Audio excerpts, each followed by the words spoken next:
Dear students, we have studied support and movement in plants. Now we are studying support and locomotion in animals.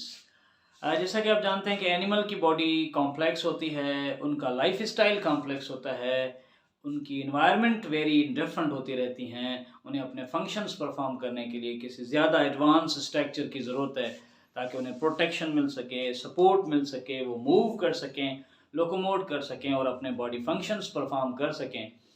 तो ये सब काम करने के लिए एनिमल्स के अंदर ज़रूरी है कि they must have an advance supportive structure. और एनिमल्स के पास डिफरेंट काइंड ऑफ स्ट्रक्चर्स मौजूद होती हैं जो उन्हें स्ट्रेंथ एंड सपोर्ट प्रोवाइड करती हैं। They are called skeletons.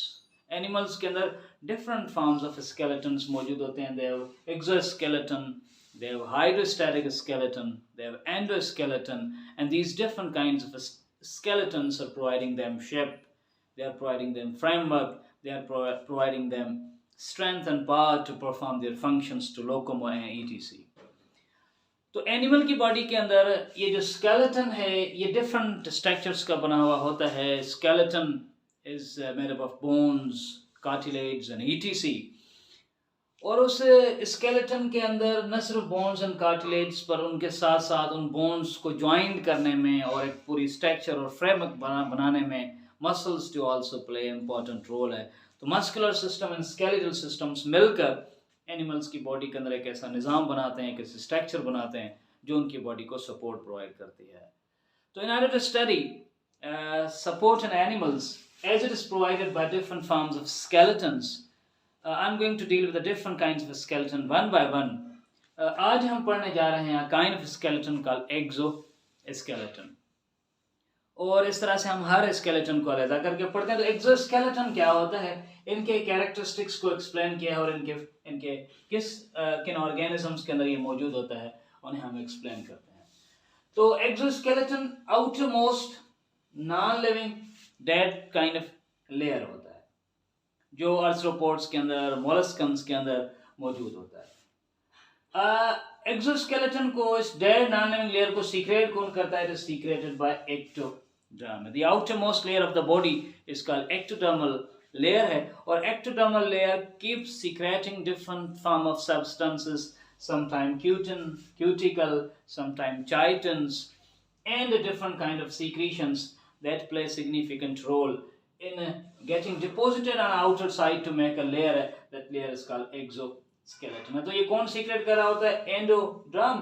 और ये किसका बना हुआ होता है? Composed of calcium carbonate, specially in case of molluscans it is made of calcium carbonates का बना हुआ होता है, जो कि मोलस्का का आउटर मोस्ट प्रोटेक्टिव स्केलेटन होता है, जो कि अक्सर डेड और नॉन लिविंग होता है, जो उन्हें जस्ट प्रोटेक्शन प्रोवाइड कर रहा होता है। Here is the body of the molluscans. Just एक ये हमने एक स्ट्रक्चर बना दी है, स्नेल की स्ट्रक्चर है। जैसे इनकी ये body, this is called living body है, ये इनका फुट है जो इन्हें लोकोमोट करने में हेल्प करता है, this called visceral organs of the body है। और दिस इज द बिगिनिंग, यहाँ से माउथ मौजूद होता है, ये आपने पढ़ा हुआ है कि रेड्यूला, टेंटिकल्स एंड etc. ये mouth leads to a digestive system, and rest of all the systems are present in this cavity that's called coelom cavity, which is protected over by a membrane called mental membrane. और mental membrane के बाहर ये जो hard dead structure बनी हुई है, black is hard dead structure को भी से it is called exoskeleton है। जैसे जैसे मोलस्कन्स की बॉडी ग्रो करती जाएगी तो उनके ऊपर रिंग्स बनती जाएंगी, और आगे जैसे बॉडी ग्रो करेगी तो न्यू रिंग बनती जाएगी। जैसे बॉडी लार्ज होती जाएगी तो उनके ऊपर ये एक्सोस्केलेटन की रिंग्स बनती जाती हैं जो उन्हें स्ट्रेंथ प्रोवाइड करती हैं, उन्हें प्रोटेक्शन प्रोवाइड करती हैं ताकि वो उन्हें कोई ऑर्गेनिज्म डिस्ट्रॉय या डेके ना कर पाए।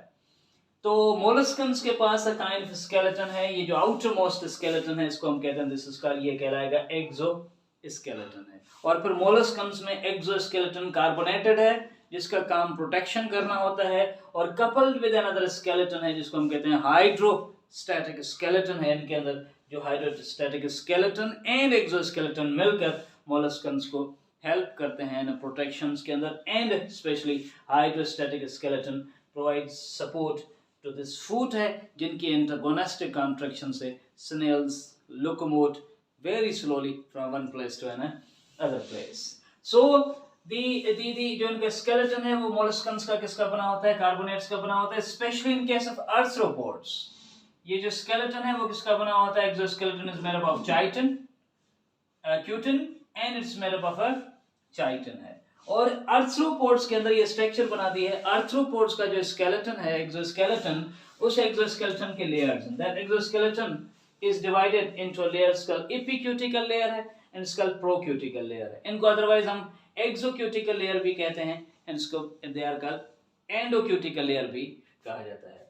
तो आर्थ्रोपोड्स के अंदर जो एक्सोस्केलेटन बना होता है वो किसका बना होता है, इसका एपिक्यूटिकल का बना होता है एंड इट्स प्रोक्यूटिकल का बना होता है। एपिक्यूटिकल क्या होता है कि epicuticle is a outer most layer है। ये मिसाल के तौर पर दिस इज कॉल्ड, ये थोड़ी स्ट्रक्चर देख लें, ये मिसाल है epidermal cells and these epidermal cells said to be the outermost ectoderm. It is secreting exoskeleton on outer surface. तो इन एपिडर्मल सेल्स की सीक्रेशन ऊपर डिपॉजिट होती है जो कि ये लेयर बना रही होती है जिसको हम कहते हैं इसका एक्सोस्केलेटन है। तो इसका जो आउटर मोस्ट लेयर होता है, अपर लेयर जो होता है उसे हम कहते हैं इसका एपिक्यूटिकल है और एक्सोक्यूटिकल है, जो कि लिपोप्रोटीन्स का बना होता है, वैक्सी लेयर होता है जो कि बैरियर का काम करता है ताकि पैथोजेंस माइक्रो ऑर्गेनिज्म अंदर ना आ पाए। वेरस इसके नीचे ये थिन लेयर होता है, इसके इस एपिक्यूटिकल के नीचे ये एक थिक और एक ब्रॉडर और बल्क डिपोजिशन से बना हुआ एक और लेयर होता है, दैट्स कॉल्ड प्रोक्यूटिकल और एंडोक्यूटिकल है, जो कि रिच होता है, विच इज रिच, किसके अंदर रिच हो सकता है, that can be rich in chitin, polysaccharides and etc के अंदर ये एक रिजिड स्ट्रक्चर बनाता है, थिक हार्ड स्ट्रक्चर बनाता है जो कि प्रोक्यूटिकल लेयर कहलाता है। ये दोनों लेयर की सीक्रेशन किस में से हो रही होती है, ये एंडोडर्मल सेल्स में से सीक्रेशन हो रही होती है और इसके नीचे मौजूद होते हैं सेल्स जिनको भी कंसीडर कर हाइपोडर्मल सेल्स एंड ईटीसी है, जिनमें हाइपोडर्मल ग्लैंड्स एंड ईटीसी वगैरह मौजूद होते हैं, जो फिर फैसिलिटेट कर रहे होते हैं कि ड्यूरिंग एक्डाइसिस जब इन्हें रिमूव करना है तो रिमूवल करके न्यू जो है वो एक्सोस्केलेटन को सिंथेसाइज किया जाए। तो in case of molluscans it is made up of a carbonate and its outermost dead non-living protective layer. In case of arthropods, check here, ये मिसाल ये हमने इनकी बॉडी बना दी है in an arthropods में एक insect which is divided into head, thorax and abdomen. 3 parts के अंदर हमने इन्हें डिवाइड किया है क्योंकि इनकी बॉडी डिवाइडेड होती है। इनके ऊपर भी ये प्रोटेक्टिव लेयर मौजूद है, ये आउटर मोस्ट डेड कवरिंग मौजूद है और ये जो कवरिंग है ये किसकी बनी हुई होती है, एक्सोस्केलेटन है जो इस तरह की 2 लेयर्स का बना हुआ होता है और ये एक्सोस्केलेटन आउटर मोस्ट होके इनकी बॉडी को प्रोटेक्शन प्रोवाइड कर रहा होता है। अब exoskeleton in terms of molluscans and exoskeleton in terms of arthropods by composition and functions थोड़ा डिफरेंट होते हैं। मिसाल exoskeleton in molluscans is light not mineralized. इनका ये जो एक्सोस्केलेटन होता है ये थिक जरूर होता है, ये मोटा जरूर होता है, लेकिन बाय वेट ये इतना हार्ड इतना हैवी नहीं होता क्योंकि अदरवाइज मोलस्कन्स इसे कैरी नहीं कर पाएंगे और लोकोमोट ही नहीं कर पाएंगे।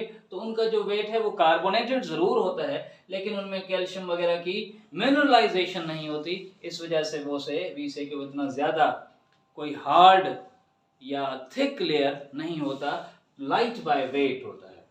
और exoskeleton forms rings as body grows. तब देखें एक रिंग है, अनदर रिंग है, अनदर रिंग है, तो बॉडी का जो एक्सोस्केलेटन है वो बॉडी के ग्रोथ के साथ क्या करता जा रहा है, वो रिंग्स बनाता जाएगा सो दैट दी बॉडी जैसे जैसे ग्रो होती जा रही है तो उसे प्रोटेक्शन मिलती रहे। मोलस्कन्स के अंदर भी से कि they have hydrostatic skeleton also, इसे हमने खास मेंशन किया हुआ है ताकि आप समझें कि मोलस्कन्स के पास न सिर्फ एक्सोस्केलेटन होता है लेकिन इस एक्सोस्केलेटन के साथ साथ इनके पास ये यहाँ सीलोमिक फ्लूइड जो कि मसल्स के साथ कॉन्ट्रैक्ट होता है और एक और स्केलेटन बनता है जिसको हम कहते हैं हाइड्रोस्टैटिक स्केलेटन, जो मोलस्कन्स को लोकोमोशन वगैरह में हेल्प कर रहा होता है। इन केस ऑफ आर्थ्रोपोड्स अगर हम एक्सोस्केलेटन पढ़ेंगे सबसे ज्यादा कॉम्प्लेक्स किस में मौजूद है, तो वो किस में मौजूद है, वो आर्थ्रोपोड्स में सबसे ज्यादा कॉम्प्लेक्स काइंड ऑफ एक्सोस्केलेटन मौजूद है। और फिर उनके क्या कैरेक्टरिस्टिक्स हैं जो कि स्केलेटन को वहीं पर कॉम्प्लेक्स बनाते हैं, तो वो एक्सोस्केलेटन के सर्टेन वेराइटीज हैं, सर्टेन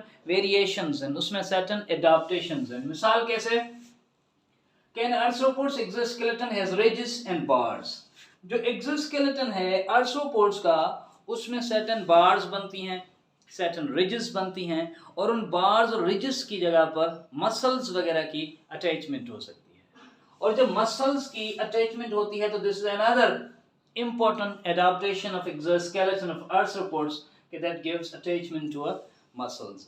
अब exoskeleton जब muscles के साथ अटैच हो जाता है तो ये न सिर्फ एक्सो होके प्रोटेक्शन प्रोवाइड कर रहा होता है, but it is also playing important role in locomotion also, क्योंकि मसल्स की कॉन्ट्रैक्शन से ये लोकोमोशन करने में भी इम्पोर्टेंट हेल्प प्ले करता है एक्सोस्केलेटन। इनके अलावा इनकी जो लेग्स होती हैं, न सिर्फ इनकी बॉडी के जॉइंट्स इनके, it's divided into 3 parts, head, thorax and abdomen, that's forming joints and that can move in different directions in different ways, whereas इनके जो joints होते हैं वो इनके जो limbs होते हैं, 3 pairs of legs होती हैं, वो 3 pairs of legs भी क्या होती हैं, वो jointed legs होती हैं, जो कि बिना swift kind of locomotion करने में, fast kind of locomotion करने में help करती हैं। and another characteristics में हम ज़रूर पढ़ते हैं कि इन arthropods के पास इनके पास wings मौजूद होते हैं, सेंसरी स्ट्रक्चर्स इनके पास मौजूद होती हैं, ट्रैकियल सिस्टम ऑफ रेस्पिरेशन मौजूद होता है, ईटीसी। तो बहरहाल आर्थ्रोपोड्स में और स्नेल्स में ये एक आउटर मोस्ट कैरेक्टर होता है, प्रोटेक्टिव लेयर होता है, लोकोमोटरी स्ट्रक्चर होता है, जिसको हम क्या कहते हैं, it called exoskeleton. Exoskeleton outermost skeleton होते हुए न सिर्फ प्रोटेक्शन में एंड लोकोमोशन में हेल्प करता है, लेकिन चूंकि ये आउटरमोस्ट लेयर होता है तो ये ऑर्गेनिज्म के लिए समहाउ डिसएडवांटेजेस भी होता है, specially in case of arthropods and etc में। जब ये चूंकि आउटरमोस्ट लेयर होता है तो जो ऑर्गेनिज्म की ग्रोथ है, उस ग्रोथ के लिए ये बड़ा प्रॉब्लम हो जाता है, उसे हैंडल करता है, उसे रोकता है, तो ऑर्गेनिजम्स को ग्रो करने में मुश्किल हो जाती है, और वो जैसे ग्रो करते हैं तो बाहर से ये dead layer, outermost protective layer, उस ग्रोथ को रोकता है। तो अब चूंकि ऑर्गेनिज्म में ग्रो करना ज़रूरी होता है तो वो एक प्रोसेस करते हैं, जिस प्रोसेस को भी से इट्स कॉल्ड एक्डाइसिस है। और इसकी डेफिनेशन लिखिए कि एक्डाइसिस एक ऐसा प्रोसेस है जिसमें जो आर्थ्रोपोड्स हैं, जो ऑर्गेनिज्म हैं, वो अपनी आउटर मोस्ट स्केलेटन को एंड आउटर मोस्ट एक्सोस्केलेटन को जस्ट इस वजह से रिमूव करते हैं ताकि वो ग्रो कर पाएँ। और वो क्या करते हैं, पुराने स्केलेटन को रिमूव करते हैं, और फिर बॉडी ग्रो करती है, और जैसे जैसे बॉडी ग्रो हो रही होती है तो फिर उसके ऊपर एक नया एक्सोस्केलेटन बन जाता है। लिहाजा ऑर्गेनिज्म के लिए ये प्रोसेस करना ज़रूरी हो जाता है, जिस प्रोसेस को हम कहते हैं एक्डाइसिस है। एक्डाइसिस के डिफरेंट स्टेजेस होते हैं। सबसे पहला स्टेज होता है कि जो हाइपोडर्मल सेल्स हैं दे रिलीज डाइजेस्टिव एंजाइम है। मिसाल दीज आर हाइपोडर्मल सेल्स, ये सेल्स क्या करते हैं, they start releasing digestive enzyme, और वो एंजाइम पहला काम ये करते हैं कि वो जो एंडोक्यूटिकल लेयर है, इस एंडोक्यूटिकल लेयर को वो आहिस्ता आहिस्ता डाइजेस्ट करना शुरू करते हैं। और ये जैसे ही डाइजेस्ट होता है तो यूँ समझे कि ये इनर लेयर से ये जो अपर एक्सोस्केलेटन है वैसे क्या हो जाएगा, आहिस्ता आहिस्ता ये यहाँ से क्या होना शुरू हो जाता है, ये इनसे अलहदा होना शुरू हो जाएगा। और जैसे ही इससे अलहदा होना शुरू हो जाता है तो as if again ectoderm is ready to secrete new procuticle layer and new epicuticle layer to synthesize a new exoskeleton. तो ये जैसे ही डिटैच होगा बॉडी से तो इसने आहिस्ता आहिस्ता ये पोरस होता जाएगा, स्प्लिट होता जाएगा, और स्प्लिट होकर के फाइनली इस एक्सोस्केलेटन ने क्या हो जाना है, रिमूव हो जाना है। तो पहला स्टेप सिक्रेशन ऑफ एंजाइम होता है, दूसरा स्टेप इनकी डाइजेशन ऑफ एंडोक्यूटिकल लेयर होती है, देन आहिस्ता आहिस्ता इनका पोरस होना है, और पोरस होकर के फाइनली इस स्केलेटन का, पुराने एक्सोस्केलेटन का ये रिमूवल होता है, जो कि यहाँ से बॉडी से रिमूव हो जाता है। और जैसे ही ये इसका रिमूवल हो रहा होता है तो बॉडी ग्रो कर रही होती है, and as they are the growth is done, तो क्या हो रहा होता है, साइमल्टेनियसली एक प्रोसेस हो रहा होता है जिसको हम कहेंगे सीक्रेशन ऑफ न्यू एक्सोस्केलेटन है, जो कि एक मरतबा फिर इन सेल से, एक्टोडर्मल सेल से इस जगह पर ये अगेन डिपोजिशन होना स्टार्ट हो जाएंगी। That will form a thick layer है called procuticle layer है, and after the endocutical layer or procutical layer एक मरतबा फिर यहाँ पर ये ऊपर एपीक्यूटिकल लेयर बन जाएगा, और इस जगह पर जिस जगह से एक्सोस्केलेटन रिमूव हुआ है वहीं पर एक नया स्केलेटन बन जाता है। तो एक डायसिस होती है, रिमूवल ऑफ एक्सोस्केलेटन होता है, और उसकी जगह पर एक नया एक्सोस्केलेटन प्रोड्यूस हो जाता है। तो इस प्रोसेस को हम कहते हैं इसका एक्डाइसिस है। एक्डाइसिस के अलावा एक्सोस्केलेटन के अगर हम फाइनल में इनके एडवांटेजेस और डिसएडवांटेजेस को सुने तो एक्सोस्केलेटन के एडवांटेजेस भी हैं, क्योंकि वो शेप देता है, वो प्रोटेक्शन देता है, वो लोकोमोशन करवाने में हेल्प करता है, मसल्स की अटैचमेंट देता है, जॉइंट्स बनाने में हेल्प करता है। तो लिहाजा there are several important aspects of exoskeletons also कि ये advantages है for multiple reasons in animals, और arthropods को successful land animals बनाने में one of the important role of exoskeleton का भी है। तो जिस जगह पर ये फायदेमंद होता है तो वहीं पर ये नुकसानदेह भी है, और इसका नुकसान ये होता है कि ये आउटर मोस्ट होता है, इस वजह से ये क्या करता है, ग्रोथ को डिस्टर्ब करता है या रिस्ट्रक्ट करता है, और ग्रोथ को रोकना ये ऑर्गेनिज्म के लिए डिसएडवांटेजेस होता है। और फिर जब ग्रोथ करनी होती है तो इसका एक्डाइसिस करना होता है, इसे रिमूव करना होता है, और जब इसे रिमूव करना होता है तो उस टाइम ऑर्गेनिज्म के पास आउटर मोस्ट प्रोटेक्टिव स्ट्रक्चर नहीं होती और सॉफ्ट बॉडी उनकी एक्सपोज्ड होती है, जिस पर pathogen micro organisms and other threads organism को किल कर सकते हैं, वो शिकार हो सकता है। इस वजह से उस टाइम पर जब एक्डाइसिस हो रही होती है तो उस टाइम पर ऑर्गेनिज्म वल्नरेबल हो जाता है, ये एक ऐसा वीक स्टेज हो जाता है ऑर्गेनिज्म की लाइफ का जो कि उन्हें वल्नरेबल बना देता है। तो इस वजह से ये इस एक्सोस्केलेटन का डिसएडवांटेजेस भी कहलाते हैं। तो this is a story of exoskeleton which is present in molluscans and arthropods के अंदर, उनके कैरेक्टर्स, उनकी कंपोजिशन, उनके स्ट्रक्चर एंड उनके functions, ecdysis and advantages and disadvantages. Next video के अंदर हम पढ़ते हैं हाइड्रोस्टेरिक स्केलेटन को। Subscribe my channel, keep watching and share this with your friends also so that they can also learn with us. I will join you in the next video. Bye bye.